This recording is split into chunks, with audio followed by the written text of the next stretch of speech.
El desorden en el que estamos inmersos no existe en la naturaleza. En la naturaleza no hay desorden. Lo que hay es falta de conocimiento. Pero empezamos a saber por qué 10.000 células empiezan a batir al unísono en el corazón. O por qué un grupo de muchachas sincronizan sin saberlo sus ciclos menstruales. O por qué nos despertamos todos los días a la misma hora. Vivimos en un mundo complejo. La naturaleza, las sociedades, algunas de nuestras creaciones artificiales son sistemas formados por infinidad de elementos interactuando entre sí de forma aparentemente caótica e impredecible. Pero, ¿puede haber algún orden, algunas leyes que regulen estos sistemas a una escala global? Ninguna hormiga sabe cómo se construye un hormiguero, pero todo el enjambre posee una inteligencia colectiva que le permite saber el mejor lugar donde construir un túnel. Nuestra consciencia no está localizada en ninguna zona del cerebro, sino que emerge de todo el conjunto de conexiones neuronales. Sin que nadie las dirija, miles de luciérnagas sincronizan sus luces según las mismas leyes de los sistemas autoorganizados que siguen las células del corazón para batir al unísono. Los insectos sociales, el conocimiento del cerebro, los ecosistemas, el crecimiento de las ciudades, Internet, la evolución de las especies. Estamos rodeados de ejemplos que nos fuerzan a cambiar la forma de observar el mundo. Lo importante ya no es estudiar las partes que forman un sistema complejo, sino las interacciones entre todos sus elementos y las redes que forman. Solo desde esta perspectiva lograremos entender que el todo es más que la suma de las partes.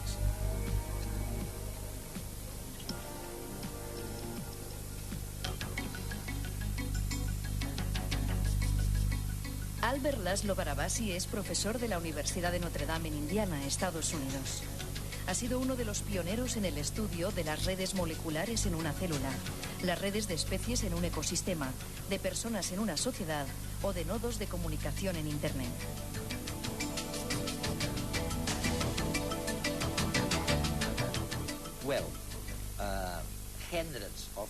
Centenares de luciérnagas en Tailandia de repente emiten luz colectivamente. ¿Cuántas? Tal vez 10.000 células en el nodo sinoatrial de mi corazón intentan latir colectivamente de nuevo, ¿no? O yo qué sé, los planetas que siguen sus órbitas de una manera ordenada. De esto, tú deduces que en la naturaleza hay una especie de extraña necesidad de orden, añoranza, en lugar del caos en el que aparentemente vivimos inmersos. Esto es completamente cierto, y todavía podemos ir más allá. Podemos no solo descubrir ese orden, sino también comprenderlo y utilizarlo. O sea que no vivimos en un desorden. Quiero decir que en la naturaleza existe una especie de orden oculto. El desorden no existe. Lo que hay es una falta de conocimiento, no es intrínseco al sistema. Ya sabes, muchas personas creen que el motor de su coche es un misterio, pero es porque no saben cómo funciona. Para los mecánicos, los coches no son nunca misteriosos. De la misma forma, cuando examinamos una célula, hay muchos aspectos que son un misterio, pero es posible que dejen de serlo pronto. Muchos mecanismos ya se comprenden y muchos pronto se comprenderán. Yo diría que el desorden está en el ojo del observador. Es algo relativo. Al tiempo que progrese la ciencia, descubriremos cada vez más organización y más sistemas que tienen orden. Y entonces, no solo esto, pero además dices que las células son sistemas autoorganizados. Dices que la célula, después de 3 o los que sean, después de 3 reacciones químicas, se comunican con otra célula porque es un sistema que se autoorganiza.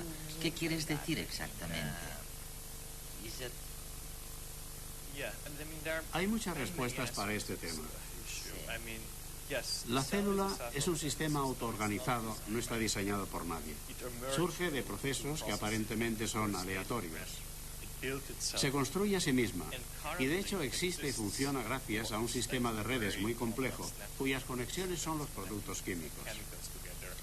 Y a la actividad orquestada de esas reacciones químicas es a lo que llamamos la vida.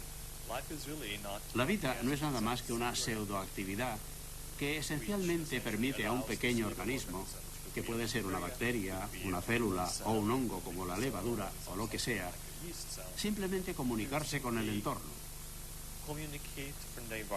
que reciba información del entorno y que se multiplique.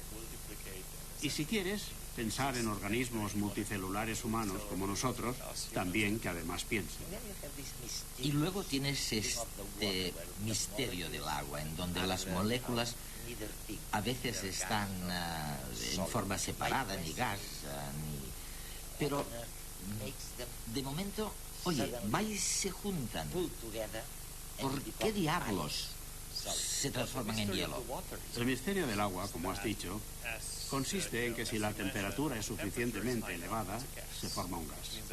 Lo que quiere decir es que las moléculas de agua están volando y de vez en cuando choca una molécula con otra, pero nada más. Si se disminuye la temperatura, se convierte en un líquido. Lo que significa es que comienzan a darse la mano entre ellas, y si se disminuye la temperatura todavía más, las moléculas deciden que ya no cambiarán de pareja y que se organizan formando un cristal maravilloso. Para todo esto no es necesario imponer un modelo en el sistema. Lo único que se necesita es enfriar el gas y de repente del desorden emerge el orden. Lo que es importante es que la decisión de cogerse de la mano, de formar enlaces, se hizo al nivel de las moléculas del agua. Sin burócratas que supervisen. Eso es, sin un supervisor, sin nadie que les dijera que tenían que formar celdas en forma de hexágono. Las moléculas de agua se autoorganizan formando hexágonos preciosos de 6 moléculas, y así es como se mantienen. Cuando vemos miles de luciérnagas emitir luz siguiendo un ritmo de forma precisa, buscamos dos cosas: la presencia de un líder que las dirija y cierta inteligencia para seguir dicho ritmo. Ninguna de las dos cosas existe. Las luciérnagas, al igual que las órbitas de los planetas, las ondas de luz que forman los láser o las colas de los espermatozoides camino al óvulo, son ejemplos de un fenómeno muy peculiar de la naturaleza: los sincronismos. Las leyes de la termodinámica insinúan que todo tiende a degenerar hasta un estado de máximo desorden o entropía. Pero otras leyes, las de la selección natural, han favorecido que algunos sistemas se autoorganicen de forma espontánea, generando orden a partir del caos. Parece como si en el fondo la naturaleza se sintiera atraída por el orden. Una célula es un buen ejemplo. No está diseñada por nadie, ni existe un control centralizado, pero todas sus partes trabajan juntas para elaborar un comportamiento complejo.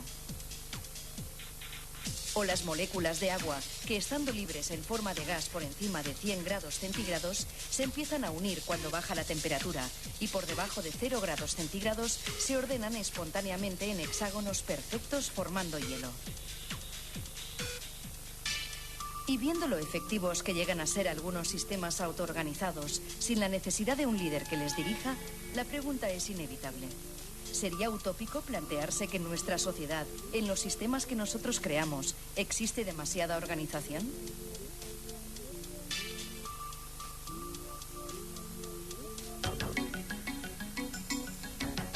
Steven Strogatz es profesor de matemáticas aplicadas en la Universidad de Cornell, en Estados Unidos.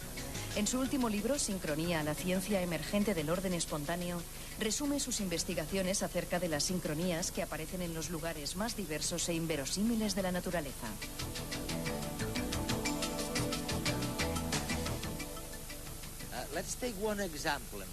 Vamos a tomar un ejemplo de los que mencionas en tu libro maravilloso.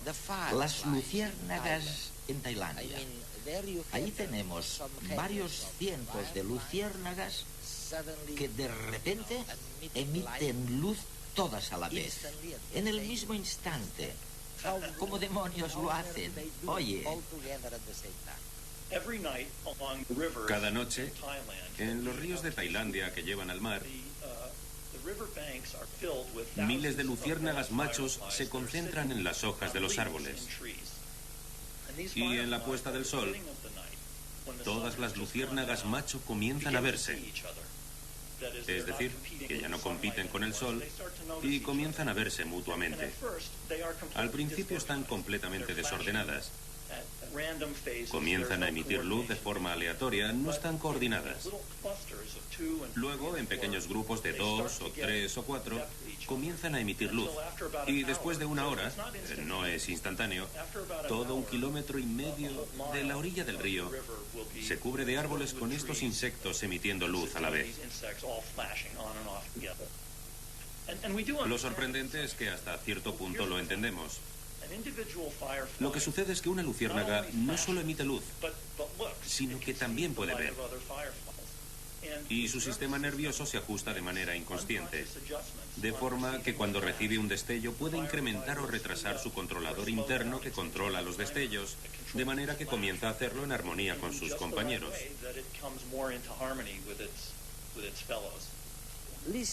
Escúchame, hay otro ejemplo que es fascinante. Y este está en nuestro interior. Es el famoso reloj biológico. Estos reflejos circadianos que hacen que nos despertemos o durmamos más o menos al mismo tiempo, ¿no? Este ciclo circadiano ¿está en el cerebro, aquí, o está en las células?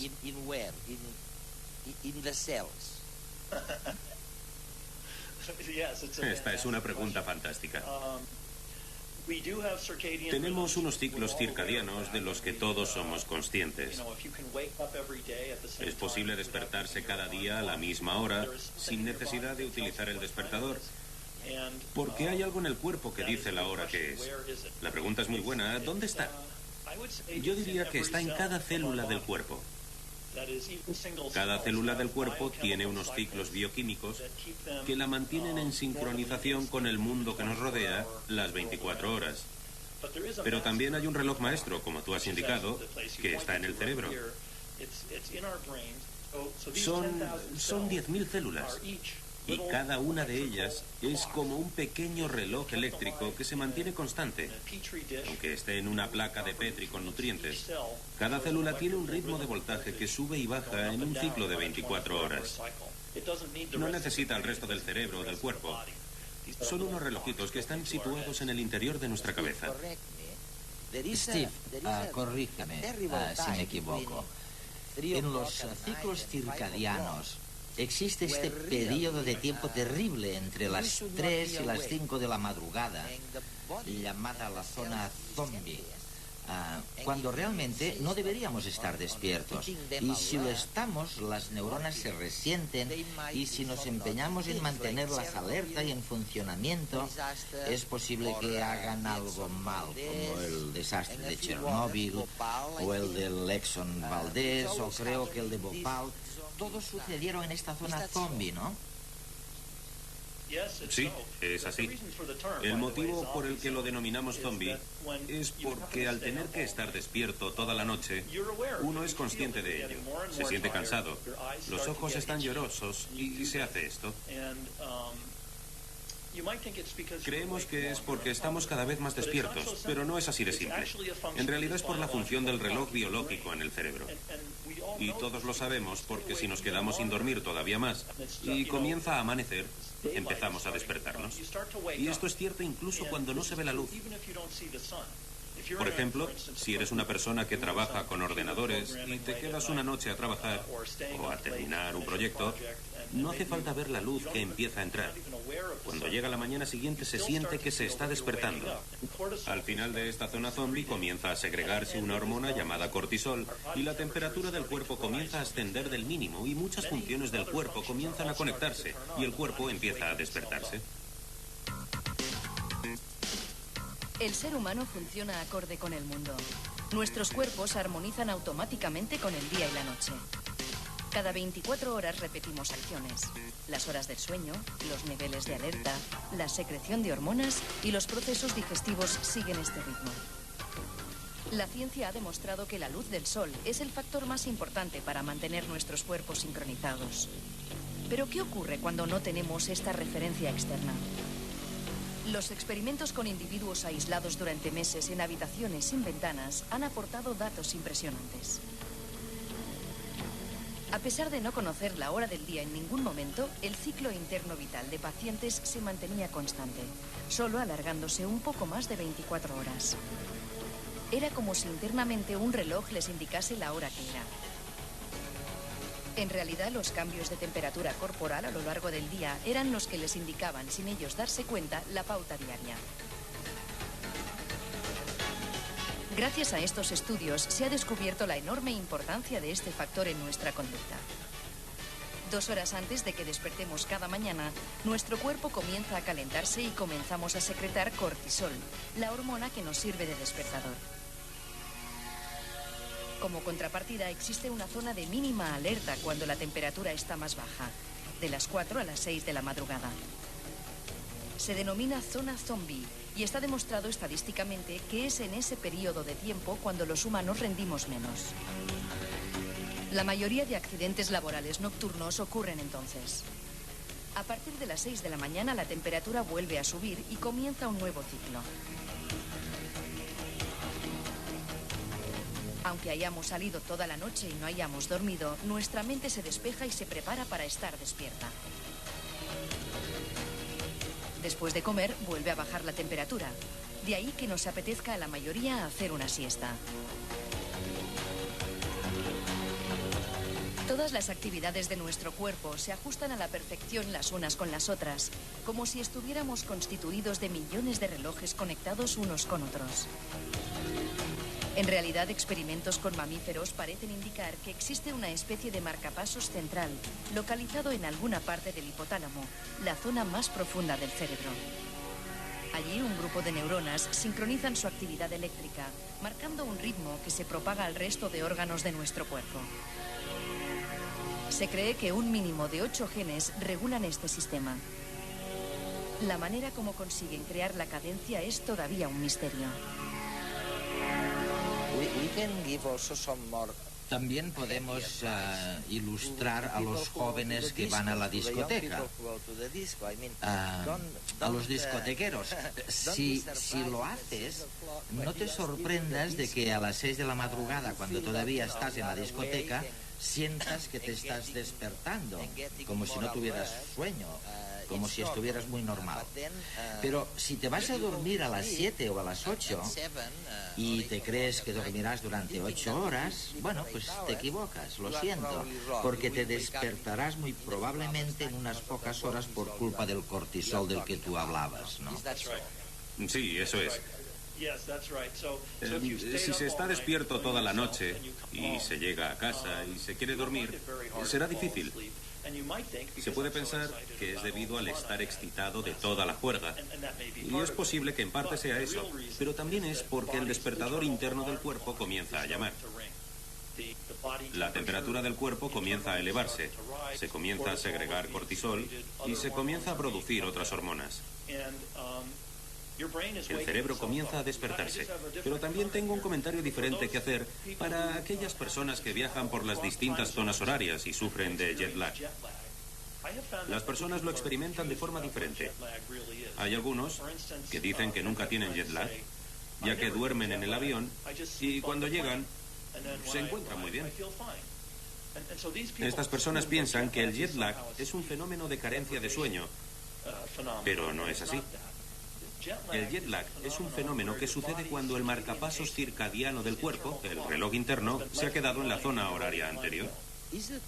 Es cierto que si encierras a 5 o 6 mujeres en una habitación juntas,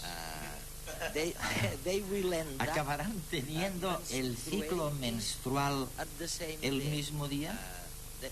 ¿Tendrán la menstruación todas a la vez? Oye, me parece increíble, ¿no? ¿Cómo puede comunicar una mujer con la otra? ¿Cómo lo hacen? ¿A través de sustancias químicas? ¿O es la mente? ¿Qué es lo que hace que las mujeres sincronicen sus ciclos? Las pruebas nos dicen que es a través de unas sustancias químicas que todavía no hemos identificado. Parece ser un producto químico que se encuentra en el sudor. Estas pruebas provienen de un estudio hecho a finales de 1970. Había una mujer llamada Genevieve Switz que observó que cada verano, durante las vacaciones de la universidad, cuando volvía a casa, la menstruación de sus hermanas se sincronizaba con la suya. Había un motivo para creer que Genevieve era una poderosa sincronizadora, que había algo que ella tenía que era muy atractivo. Los médicos que lo estudiaron pensaron que era por... Bueno, no puedo decir por el olor, porque no había ningún olor, pero había alguna sustancia química que ella producía y que se transmitía a sus hermanas. Para probar esto hicieron que se pusiera algodones en los sobacos. Y cada día recogían estos apósitos de algodón que contenían sudor. Los trituraban y los mezclaban con alcohol. Lo llamaron esencia de Genevieve, casi como un perfume. Después tomaban pequeñas muestras de esencia de Genevieve y las ponían en la parte del labio superior, es decir, debajo de la nariz, de mujeres que vivían a miles de kilómetros y que no la conocían. No tenían ningún contacto con ella. Estas mujeres eran capaces de, al respirar, oler los productos químicos que había en la secreción del sudor. Y lo increíble pero cierto es que en pocos meses estaban sincronizadas perfectamente con su ciclo menstrual sin haberla conocido o visto nunca.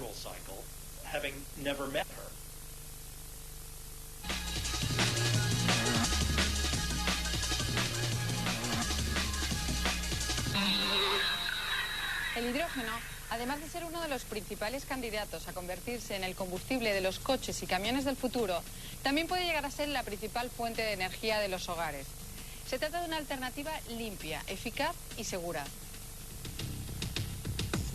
Las pilas de combustible de hidrógeno, el sistema de generación de energía que se está probando como opción menos contaminante y más eficaz para los automóviles, ahora se está empezando a experimentar para su uso doméstico.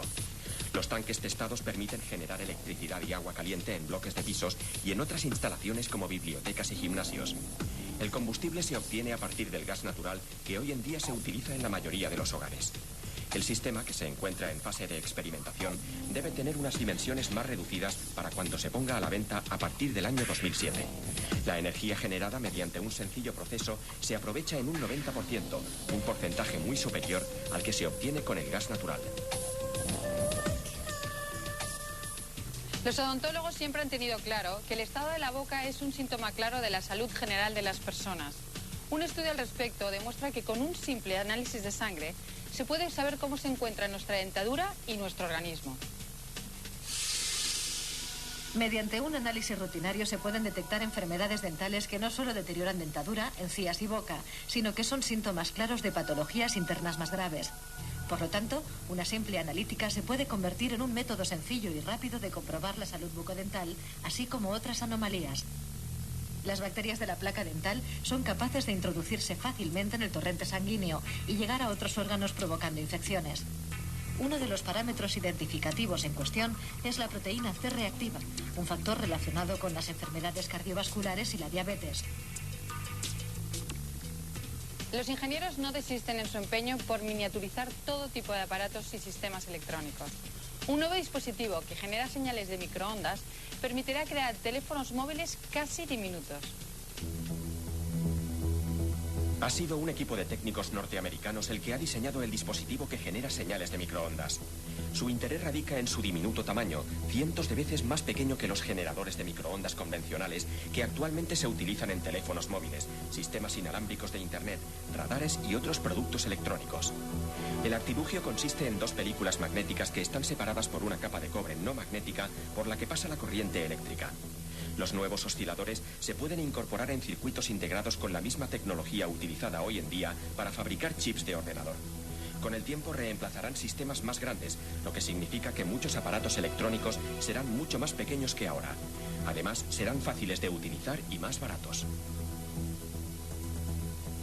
Los neurocientíficos no paran de analizar el efecto placebo, o lo que es lo mismo, el poder de la mente. En Australia acaban de finalizar un curioso experimento donde se ha certificado que podemos embriagarnos con tan solo pensarlo. El estudio demuestra que con tan solo pensar que se ha tomado alcohol, se empiezan a sentir los síntomas de embriaguez. O sea, que no hace falta tomar ni una copa para presentar todos los síntomas de haber ingerido alcohol, como son la pérdida de memoria. La experiencia se ha llevado a cabo en una universidad de Nueva Zelanda. A un grupo de jóvenes le hicieron creer que estaban tomando vodka cuando en realidad tan solo estaban bebiendo tónica. Con el paso de los minutos se comprobó cómo aparecían los efectos típicos del alcohol: peor memoria, pensamiento menos ágil, incluso síntomas físicos de intoxicación. Lo que demuestra que el efecto placebo es muy importante en los procesos psicológicos de los humanos. Con el buen tiempo y las altas temperaturas, llegan las moscas y los mosquitos. Para luchar contra estos molestos insectos, se ha ideado un teléfono que los repele y los aleja a cientos de metros. Han sido los coreanos los responsables del último invento antimosquitos. Se trata de los propios teléfonos móviles. El mecanismo es muy sencillo. Las víctimas de estos insectos tan solo deben bajarse un tono en su móvil, inapreciable para el oído humano, pero que ahuyenta a los mosquitos hasta un radio de 1 kilómetro. El servicio tan solo cuesta 3 euros, aunque consume más del 30% de la batería del teléfono. A miles de kilómetros, en la Universidad de California, han descubierto que los mosquitos modificados genéticamente son menos fértiles y sanos que los que no han sido alterados, lo que abre una nueva vía para controlar la proliferación de mosquitos que se acentúa en los meses de verano.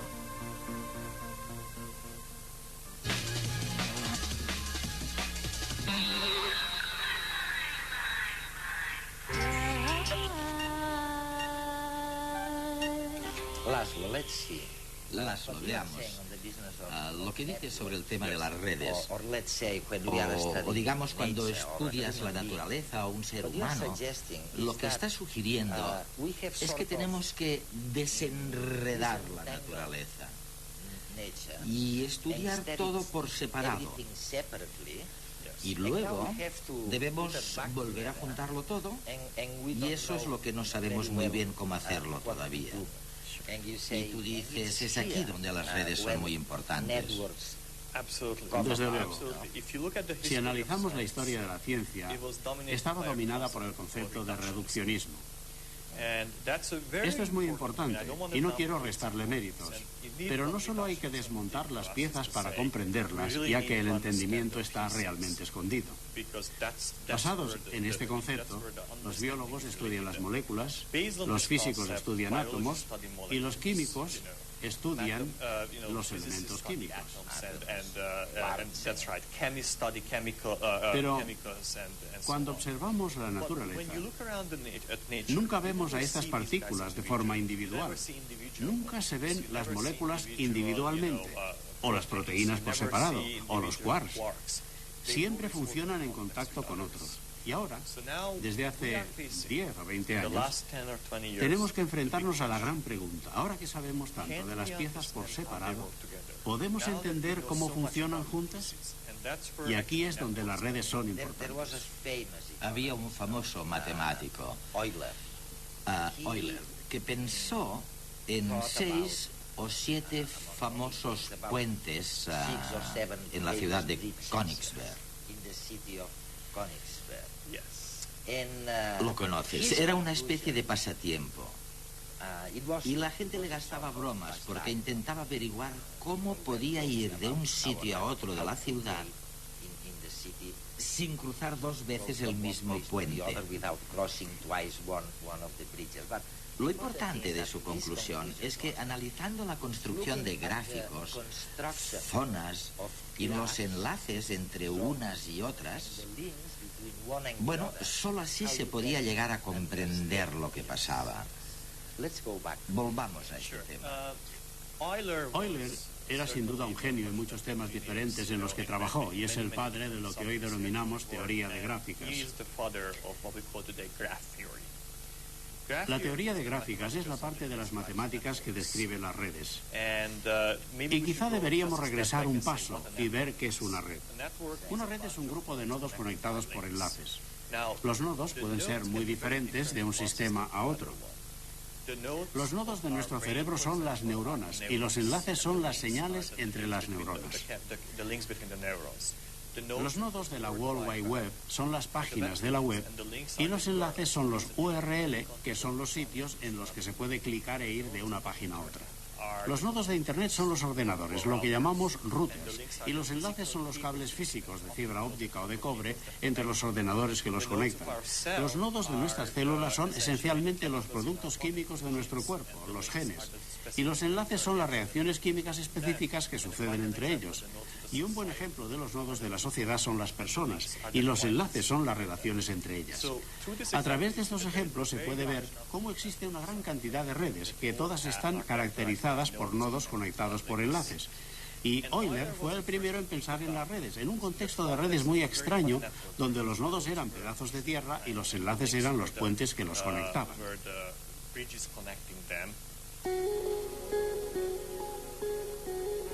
En la ciudad de Königsberg, dos ríos afluyen dividiéndola en 4 fragmentos. En el siglo XVIII, 7 puentes permitían el acceso entre las diferentes partes de la ciudad. Y un acertijo atormentaba a sus habitantes. ¿Qué trayecto permitiría atravesar los 7 puentes pasando por ellos una sola vez? La adivinanza se resistía. Y es que, como el gran matemático Leonhard Euler mostró, tal camino no existía.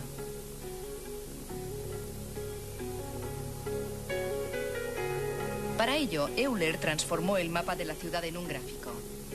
Cada parte de tierra equivalía a un punto o nodo, y los puentes a enlaces o nexos que conectaban esos nodos entre sí. El acertijo ahora consistía en poder dibujar el gráfico sin levantar el lápiz del papel.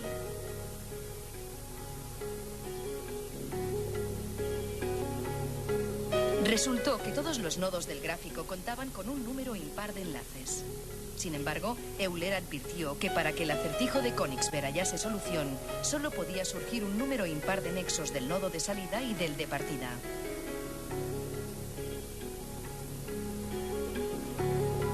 Con Euler nació la teoría de gráficas, indispensable para describir redes, y demostró que ciertas propiedades intrínsecas a una red son definidas por la disposición de sus nudos y enlaces. Redes neuronales son hoy estudiadas con un mismo enfoque al utilizado por Euler. La masa cerebral del ser humano consta de miles de millones de neuronas, y cada una de ellas se ramifica para conectarse con otras muchas. Neurocientíficos tratan hoy de identificar el diagrama que enlaza las neuronas y así desvelar otro enigma: ¿cómo funciona nuestro cerebro? Los cables que enlazan generadores y transformadores eléctricos también forman una red vital en la sociedad de hoy, la red eléctrica. Y el diagrama que constituyen es estudiado con detenimiento. Enlaces y nodos son distribuidos con cautela, ya que de ello depende el buen funcionamiento de la red. De forma similar se está estudiando ya la economía. Desde pequeñas compañías hasta grandes multinacionales, todas forman parte de una red global basada en la compra-venta. Y el éxito o el fracaso de un negocio puede depender simplemente del lugar ocupado en la red. El mundo actual es un cúmulo de sistemas complejos, redes eléctricas, económicas, neuronales. La contribución de Euler no solo permitió abordar estos sistemas de una forma más sencilla, también nos reveló que el conocer la estructura de una red es clave para comprender el mundo que nos rodea.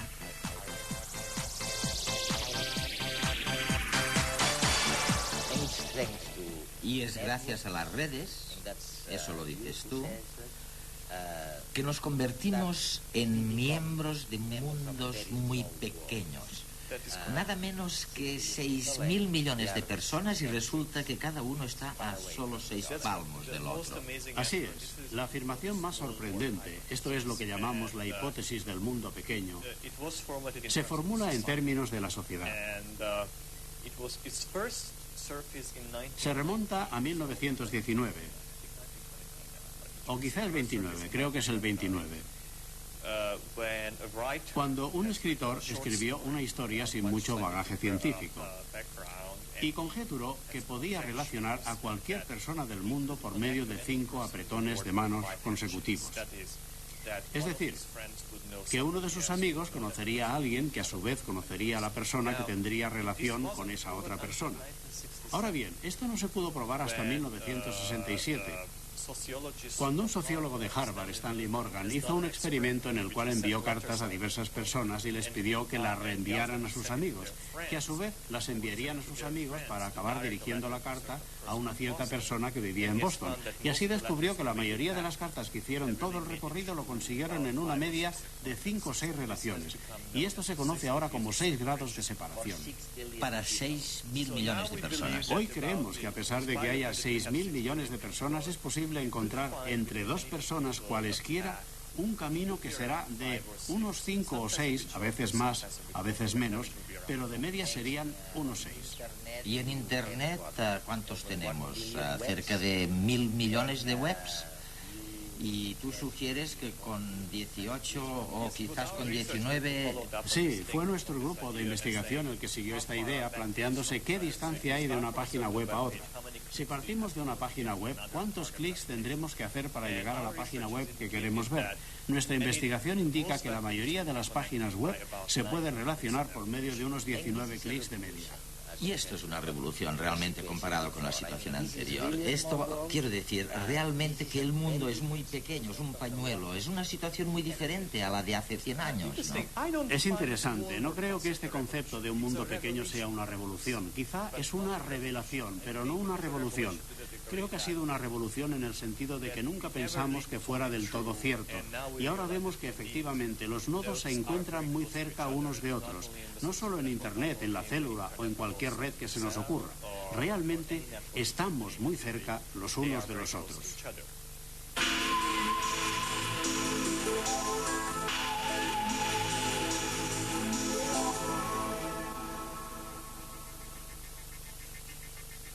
La expresión "el mundo es un pañuelo" es una de las más comunes. ¿Pero es eso verdad? ¿Estamos todos relacionados entre nosotros y formamos parte de una enorme red? ¿O nos movemos en círculos cerrados? Los sociólogos estiman que cada uno de nosotros conocemos a 300 personas a las que llamamos por su nombre de pila. Cada una de estas personas nos pueden presentar a 300 más. Esto hace entonces que podamos estrechar la mano a 300 por 300, 90.000 personas. Según este criterio, si estamos alejados por 2 apretones de manos de 90.000 personas, por 3 apretones lo estamos de 27 millones de personas.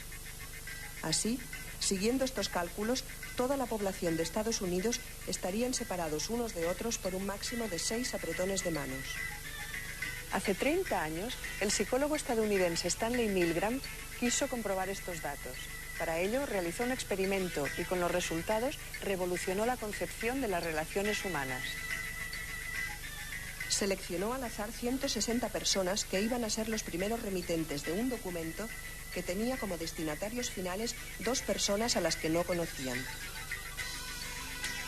Los remitentes tenían que mandar el documento al amigo que juzgaran más cercano al destinatario. Milgram preguntó a los participantes en cuántos pasos creían que el documento iba a llegar a su destino. La mayor parte respondió, alrededor de 100. Número que sería correcto si los círculos de amistades fueran cerrados. Con círculos de amistades abiertos, en cambio, se podrían esperar números mucho menores. Al final, se encontró que el número de eslabones de la cadena, hasta que finalmente el documento llegó a su destino, osciló entre 2 y 10, siendo 5 el número más común. Y como la media se acercaba a 6, cuajó la afortunada expresión 6 grados de separación.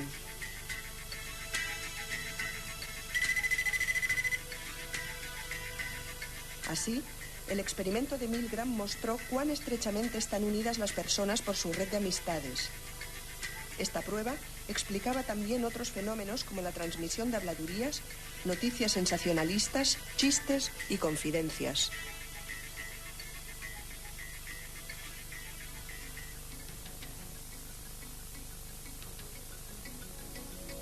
Ricard Soler dirige el Laboratorio de Sistemas Complejos en la Universidad Pompeu Fabra de Barcelona. Sus investigaciones abarcan desde la ecología teórica hasta el estudio de redes sociales, del lenguaje y de sistemas tan complejos como el tráfico o la propia Internet.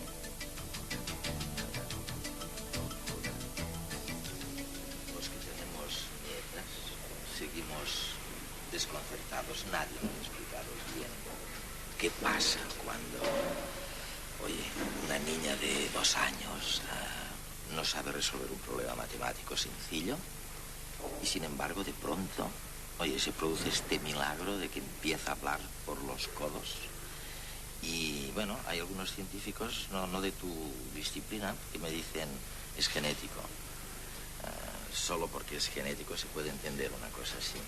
Pero al parecer vosotros, a los especialistas en el funcionamiento de sistemas complejos, tenéis otro tipo de explicación.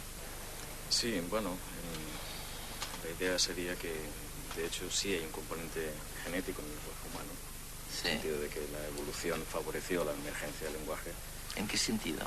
Bueno, en el sentido de que cooperar en un grupo, igual que ocurre en los sistemas sociales hasta cierto punto, favorece a los individuos, aunque los individuos en sí puedan ser sacrificados, ¿no? Y el punto clave para nosotros, que nos dio la clave para saltar a ser capaces de dominar el planeta, de hecho fue la emergencia del lenguaje, algo que te permite consensuar, que te permite comunicarte y que te permite en particular disponer de algo tan poderoso como la evolución cultural. Es decir, tú naces, no requieres aprender todas las cosas por ti mismo.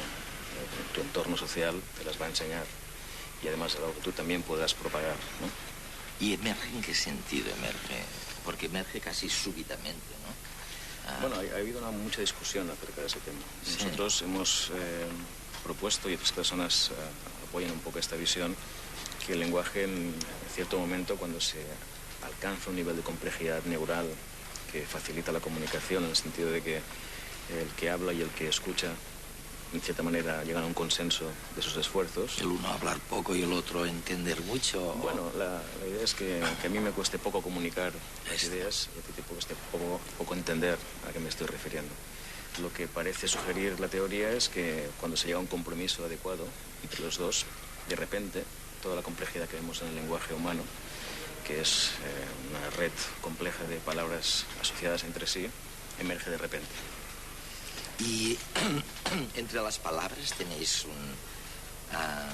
quiero decir, las podéis colocar de tal manera que os indica que hay unas palabras que son clave y otras que lo son menos. Sí, de hecho, si por ejemplo cogemos frases o cogemos frases dentro de un texto, por ejemplo, podemos imaginar lo siguiente: 2 palabras que aparecen juntas en un texto no aparecen juntas al azar, sino que aparecen porque hay una relación entre ellas sintáctica.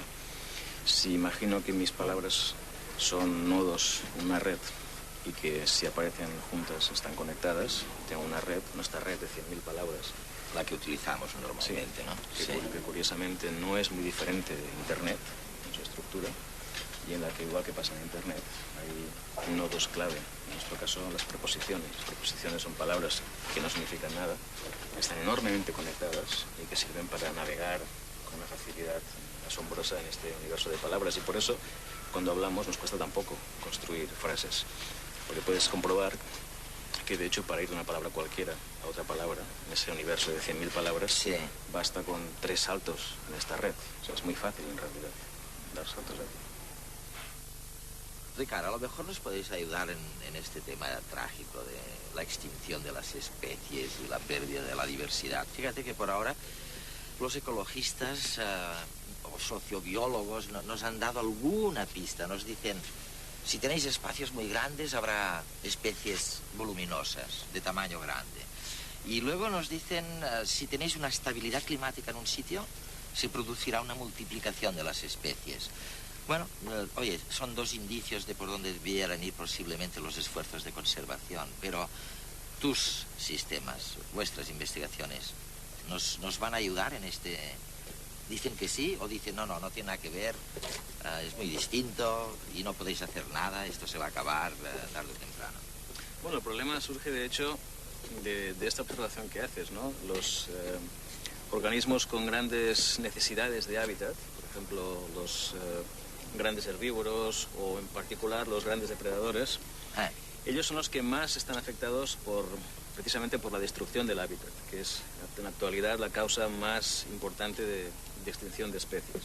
En la actualidad vivimos un episodio que se está llamando la sexta extinción, donde la diversidad se pierde a mucha velocidad y no sabemos realmente a qué velocidad. El problema es que las redes ecológicas, igual que ocurre en cierta manera en Internet y en otros sistemas, tienen esos nodos clave, por ejemplo los depredadores de alta cadena, que cuando los eliminas del sistema, pues dejan llevar a cabo una reacción en cadena, ¿no? Y es algo que nos puede ocurrir, o sea, tenemos que saber el tipo de espacio, ¿qué más tenemos que saber?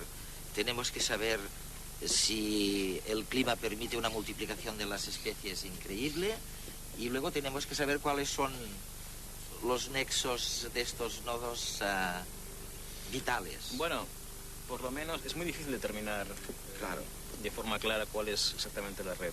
Los trabajos que se han llevado a cabo que lo han permitido han sido trabajos de décadas, en colaboración de muchos científicos. Pero lo que sí hemos visto es que comparando redes de lugares muy distintos hay propiedades que son muy universales y eso nos hace pensar que las redes van a ser las mismas en cualquier ecosistema. Y en consecuencia la destrucción de hábitat, la caza, las especies invasoras van a tener un impacto muy parecido. Hasta el punto de que las estimaciones que llevábamos a cabo hasta la actualidad acerca de la tasa de extinción quizá eran muy optimistas, porque en cierta manera lo que asumían era que las especies son objetos dependientes, cuando en realidad no es así, cuando están conectados a través de una red y por tanto la pérdida de unas puede afectar muchísimo a otras. Pero puede ocurrir que la pérdida de unas casi no afecte al sistema. Sí, puede ocurrir y de hecho es interesante ver que en los ecosistemas reales hay una tasa de renovación importante. Muchas especies las encuentras en un determinado lugar en una época del año y luego te desaparecen y son ocupadas por otras especies. Así que la posibilidad de reemplazar unas especies por otras está presente, ¿no? Los principales cambios que ha sufrido la Tierra desde su formación han sido causados por la masa viva de su cubierta. La vida apareció hace más de 4.000 millones de años. Después se ha ido extendiendo y diversificando en muchas especies de plantas, animales, bacterias y hongos que, junto con sus relaciones entre sí y con el medio, han tejido un sistema complejo que ahora la ecología trata de comprender. Un sistema es un conjunto de elementos interconectados que se organizan alrededor de un propósito. Las relaciones entre los elementos se manifiestan en forma de flujos de información, energía o materia. La vida está íntimamente ligada al mundo físico por tres necesidades esenciales. El agua como medio para los procesos biológicos, la energía para mover la máquina viviente y los elementos químicos como nutrientes esenciales que constituyen la materia constructora de la vida. Un sistema evoluciona en el tiempo y es más que la suma de sus partes, puesto que el resultado final no podría obtenerse con los elementos por separado. La ecología pretende descubrir cómo se reparten estos recursos entre los individuos de diferentes especies y cómo en ese reparto se regulan las especies, las poblaciones y hasta los sexos. Todo ello ha llevado a la conclusión de que la energía organiza la materia viva en el espacio y en el tiempo para luego disiparse al descomponerse las estructuras vivas que crea.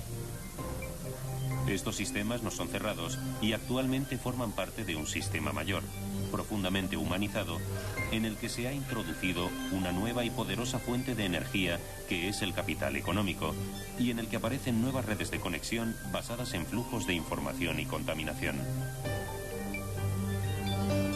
Así que la propia ecología pertenece a un sistema que incluye a las demás ciencias y actividades humanas como la climatología, la economía o la política, y pretende ayudar al ser humano a comprender su lugar y función en este sistema vivo y cambiante que evoluciona hacia una complejidad cada vez mayor.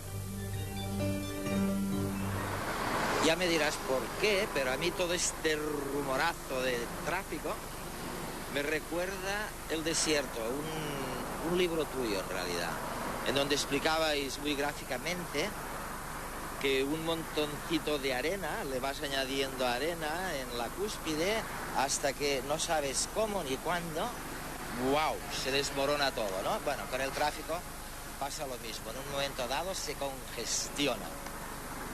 Pasa un fenómeno muy parecido al que comentas. De hecho, lo interesante es que el tráfico prácticamente tiene dos tipos de comportamiento que hemos podido ver que ocurre en la realidad y que los modelos nos ilustran muy bien qué comportamientos son. Uno es el tráfico fluido, cuando tienes una densidad de vehículos lo bastante pequeña como para que se pueda mover sin ninguna dificultad, pero de repente, tal como tú decías, y eso se observa muy a menudo en el tráfico de una ciudad normal, cuando llegas a una densidad de vehículos crítica, prácticamente igual que ocurría con el montón de arena que tú decías, sí, aparece la congestión.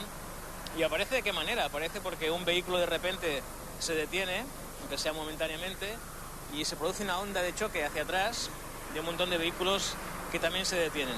Y eso introduce un montón de fenómenos como impredicción. El tráfico es aún fluido, pero es muy impredictible. Y curiosamente eso conecta, de hecho, con otros sistemas, ¿no? Como por ejemplo la propia Internet. En donde ocurre lo mismo, ¿no?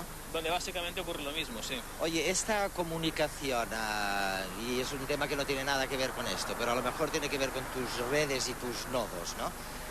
Hubo un premio Nobel que llamó la atención en el estudio del cáncer y de las terapias del cáncer, primero sobre la célula y luego sobre los genes de la célula.